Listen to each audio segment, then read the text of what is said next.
Hello everyone, nandito po tayo ngayon sa Barangay San Roque, Bungabo, Nueva Ecija. Bali, nagpa-harvest po yung isang onion farmers dito ng kanyang sibuyas na white onion. Hihingan lang po natin ng opinion si Madam sa presyohan ng sibuyas po ngayon. Madam, magkano po na-ideal yung sibuyas nila? 33, alang less siya.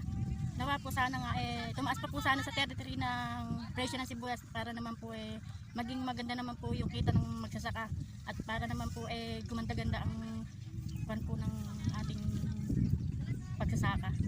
Sa 33 pesos po ba sa tansya nyo magkakaroon na ng pinakakita si farmers na mayroong kasamang financer? Sa palagay ko hindi pa sapat yan, kulang pa sa may ganyong inutang. Siguro po ang dalangin ko naman po sana sa mataas nating mga itaas naman po hanggang 35 o 40, okay na po yun. Maganda na pong presyo yun.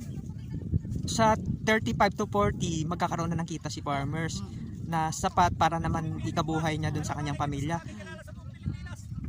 Ano po yung pwede nyo pang isuggest na para naman makatulong po sa mga tulad nyong magsasaka para mapansin yung kalagayan? Nananawagan po ako kay Bongbong Marcos na naipakinggan naman ang hinanaing ng ating mga farmers na pagandahin naman yung at tumaas ang presyo ng sibuyas at nang maging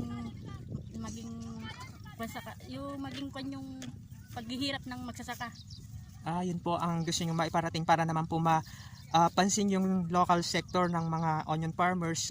Bigyan po ng atensyon sana sa susunod or mga susunod na araw mas tumaas pa po yung presyo ng sibuyas kasi umpisa pa lang po dito sa Bungabo, Nueva Ecija yung ibang nag-aani tulad po dito sa Barangay San Roque.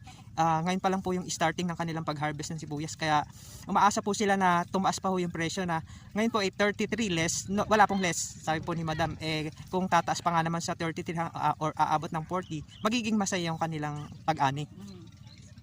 Yun lamang po at maraming salamat po. Hindi po.